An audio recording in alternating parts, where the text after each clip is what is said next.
I woke up not because I had slept enough, and not because of the alarm clock. I just felt at some point that time had reached an invisible boundary. The world was still asleep, even the city dogs weren't barking. I turned my head toward the table clock. The hands were frozen, staring at each other. 6:02. Outside, there was that winter pre-dawn silence that drowns out any thoughts. I poured myself yesterday's tea. It was warm, like a stranger's hand, but I still wanted to drink it. I stood by the window and looked at the house opposite, old, brick, peeling. Its facade resembled the face of an old man who had been silent for too long. And then, at 6:03, I heard a ring. Not at my place. Not on the street. It sounded like it was coming from the next room, but through concrete walls. A rattling, metallic sound, with that long, drawn-out tone that Soviet doorbells used to have. A doorbell that remembers all the fingers that pressed it. It wasn't the volume that was strange, but the fact that it seemed alive. 20 minutes later, there was a knock on my door. When I opened it, I saw a woman. She wore an ankle-length coat and a gray scarf, and her face was pale, as if cut out of an old photograph and slightly faded. She introduced herself briefly, without unnecessary words, and immediately got down to business. The bell rings every morning at exactly 6:03 a.m. in the apartment on the third floor of the building across the street, she said, looking me straight in the eye. The apartment has been empty for over 10 years. No one ever opens the door. I wanted to ask what this had to do with me, but she beat me to it. Because you know how to listen. And it's not just a ring. Someone is calling. Her voice was steady, but there was a hint of fatigue in it, like someone who had already heard something they shouldn't have. She placed an envelope with an advance payment and a note with an address on my desk. Before leaving, she added, "The main thing, don't try to answer if he asks who you are." The door closed softly behind her, but the apartment was left with the feeling that someone was still standing behind me. I looked at my watch again. The hands were creeping towards 7, but it seemed to me that 6:03 was not over yet. The house across the street stood like a frozen giant. The entrance was shrouded in twilight. Even during the day, it seemed as if there were no lights there. I crossed the road, breathing in a mixture of exhaust fumes, old snow, and iron. The staircase door creaked open, as if someone were breaking a bone. Inside, it smelled of dampness, cat litter, and something else, something sweet, like a cheap funeral. The walls were covered with half-torn, yellowed advertisements. The paper rustled as I walked past, as if whispering behind my back. I spotted an old elevator covered in rust spots. Its door was wide open, and the motor hummed quietly inside, although the buttons looked dead. I thought about taking the stairs. They were slippery, icy from the frost that had crept in with the wind. Third floor. Apartment number 12. The door was massive, metal, with peeling paint. I ran my fingers over the cold surface. It felt like an old coin that had been held in someone else's palm. Where the doorbell should have been, there was an empty hole, like a gouged-out eye. But the sound I had heard that morning still lingered in the air. It wasn't a sound I heard, but a memory, haunting and sticky. I pressed my ear against the metal.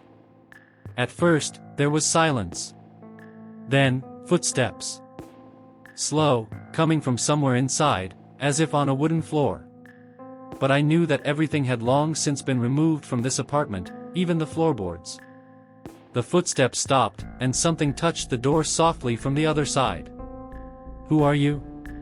The voice was quiet, like a breath on a frosty night.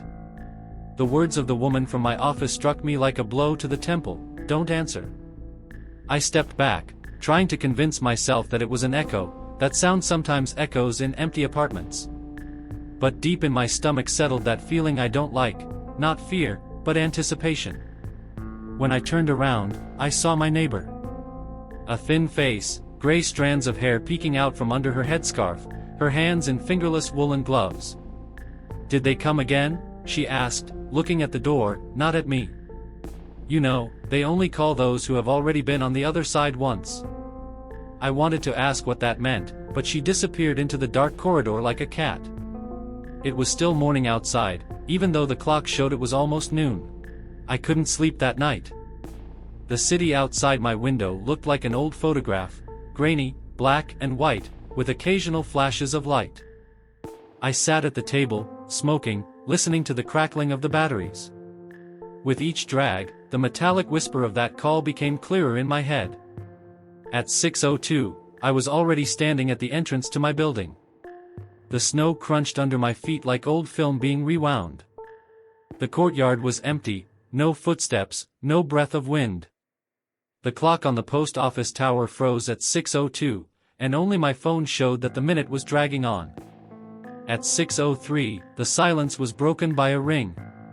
It didn't sound loud, on the contrary, it was too quiet to be real. But it was this silence between the sounds that weighed more heavily than the ring itself. I slowly climbed the stairs, feeling the air grow thicker. Apartment number 12. Now the ring was clearly audible, thin, old-fashioned, with a slight jingle. But the hole where the button should have been was still gaping empty. I raised my hand to knock, but the door opened by itself. A woman stood in the doorway.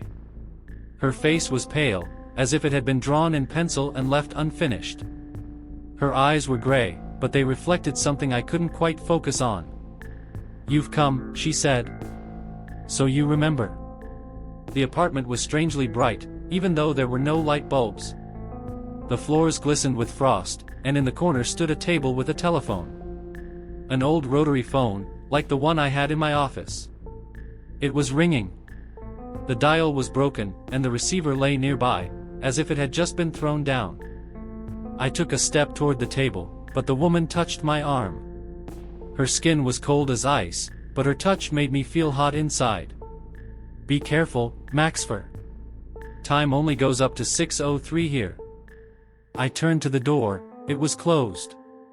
The lock looked as if it hadn't been opened in decades. At that moment, the phone rang again. This time it was loud, ringing in my teeth. And in that sound, I heard my own breathing. The ring cut through the air like a rusty blade. I looked at the phone, and it seemed to be breathing.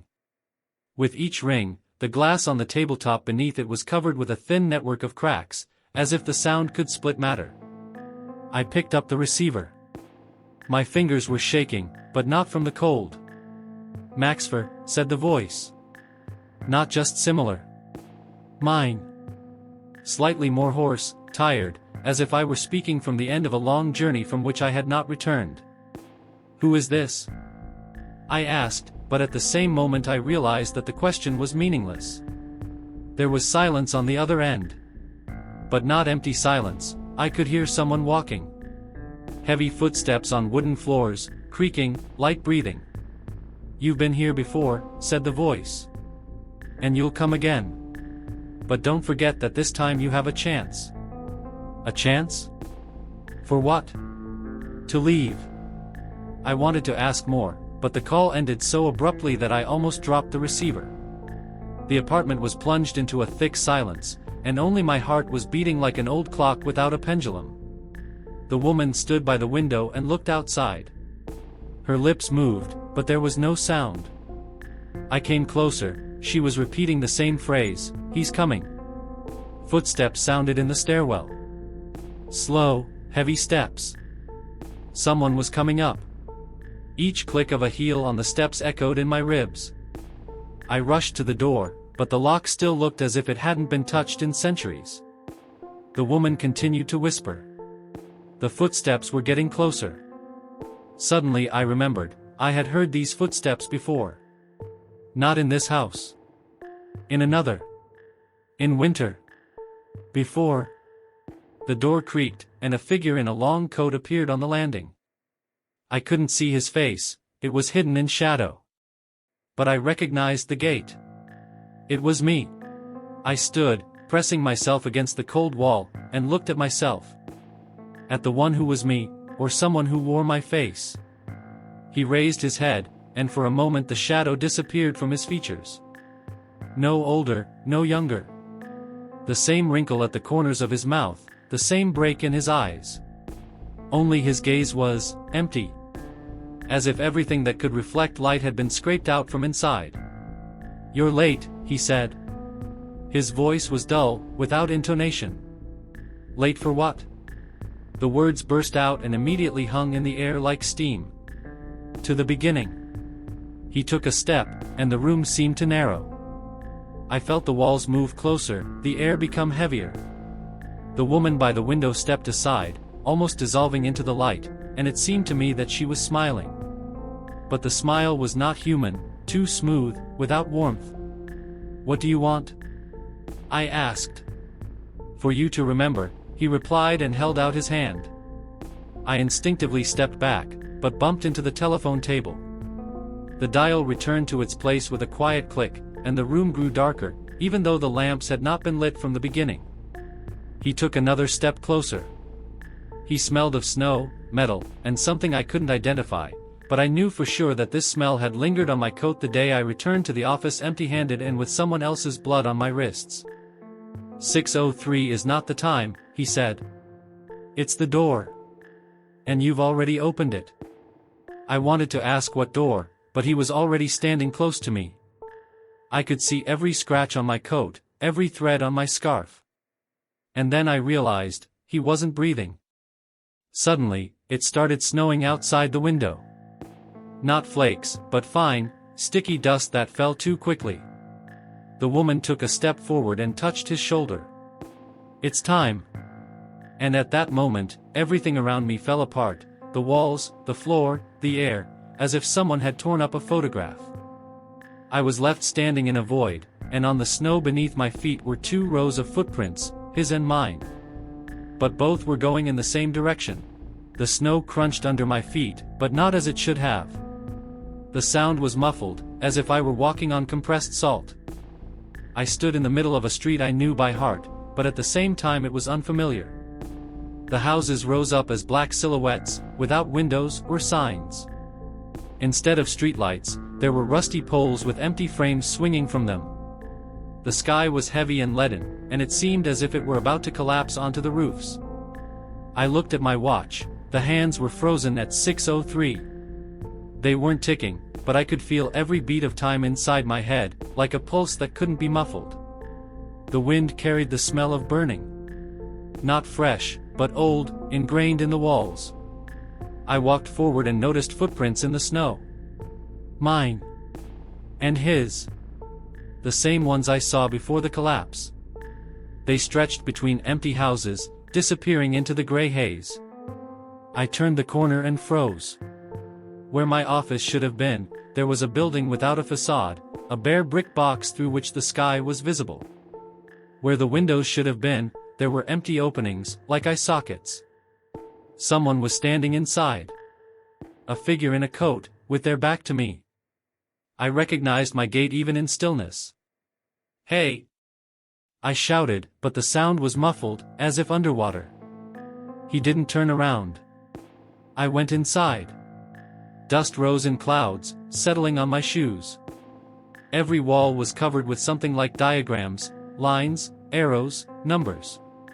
Among them, again and again, 6:03. Suddenly he spoke, still with his back to me. "Nothing changes here. Ever." "Where are we?" I asked. "In the city you left behind. Or that left you behind." He turned around. His face was mine, but without eyes. Black holes in which something stirred. I recoiled, but he took a step forward. "This time," he said, "someone has to stay." Outside, I heard footsteps, dozens, hundreds, as if the entire empty city was walking toward us. The footsteps grew louder. At first, I thought it was an echo, but no, the sound was dense, alive. Silhouettes flashed through the window openings. Tall, stooped, all in long coats. I approached the exit but stopped. Each figure passing by was me. Not just a similar copy, they were exact, mathematical repetitions of my movements, my gait, even the way I clenched my fingers in my pockets. Only they had no faces. Instead of features, there was a smooth, pale surface of skin. "They are your mistakes," said the eyeless doppelganger, still standing next to me. everything you left unfinished, hidden, buried in your memory. Now they have found you. One of them stopped right at the entrance and turned his head toward me. This movement was purely mine, and I knew that he was looking at me, even though there was nothing to look at. "We have to leave," I squeezed out. "You don't understand," the doppelganger replied quietly. "There is no exit here. There is only a door." He led me deeper into the building. The walls seemed to be closing in, and on each one I saw the inscription, 603. Sometimes in chalk, sometimes scratched with fingernails. At the end of the corridor was a door. Narrow, metal, with peeling paint. The handle gleamed as if it had been used very recently. Outside, the footsteps were no longer just approaching, they filled the entire space with sound, turning it into a viscous, sticky white noise. It seemed as if this noise penetrated under the skin, making the heart beat in time with it. "If you go in," he said, "you'll go back to where you came from. But one of us will stay here." "And who decides which one?" I asked. He smiled. Without eyes, without pupils, the smile seemed alien, like a crack in glass. "The city." I turned around. The copies were already standing in the doorway, motionless like mannequins, but ready to step forward. I put my hand on the cold handle. The metal handle burned my fingers like ice. I pressed it, and the door opened without a squeak, as if it had been waiting for this moment. Beyond the threshold was not a corridor, not a street, a room. Small, square, with peeling walls. In the corner was a table with my old phone on it. The same one, corded, with a gray plastic case and a crack near the dial. The phone was ringing. Just like that evening. I glanced at my wristwatch, 6:03. The hands weren't moving, but the ringing seemed to push them from within. "This has all happened before," I whispered. The doppelganger was standing next to me, but now his face began to blur, losing its contours, as if melting. "And it will happen again," he replied, looking at the phone. "Until you decide who stays." I picked up the receiver. "Maxfer?" The voice on the other end was metallic, muffled, but I recognized myself in it. "We have a dead body. Nothing special. Except that he's you." Silence enveloped me like water. I turned around, the door behind me had disappeared. In its place was now a bare wall with the crooked numbers 603 written in something dark. Suddenly, shadows flashed outside the room's window. Dozens of faceless figures moved in sync, as if in some kind of ritual. The sound of their footsteps was in unison with my heartbeat. I realized that the room was not a refuge. It was a cage. And I had been here before. And before, I had chosen to stay. "So who will leave?" asked the faceless doppelganger, now very close.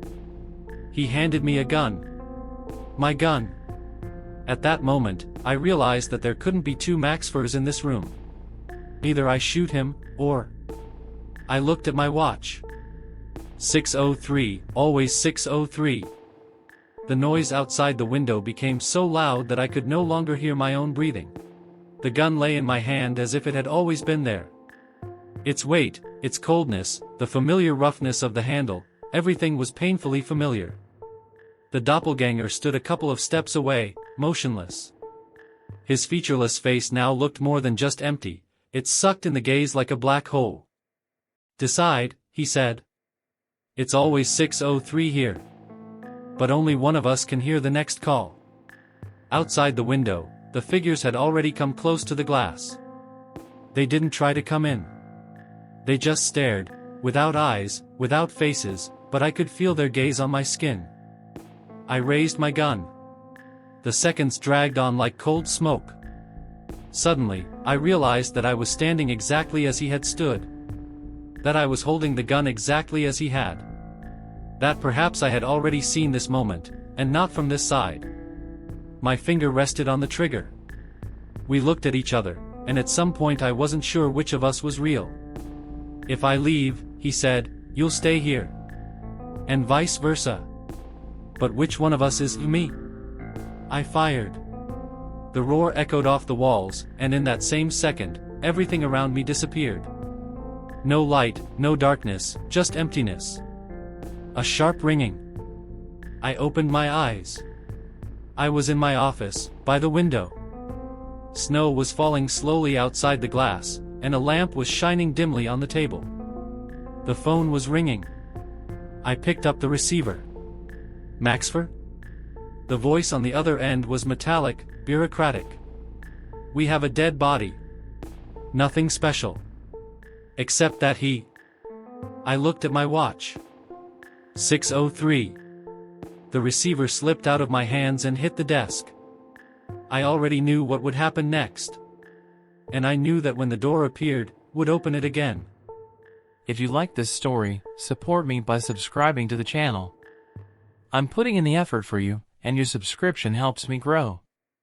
Also, don't forget to share your thoughts in the comments. Your opinion really matters to me.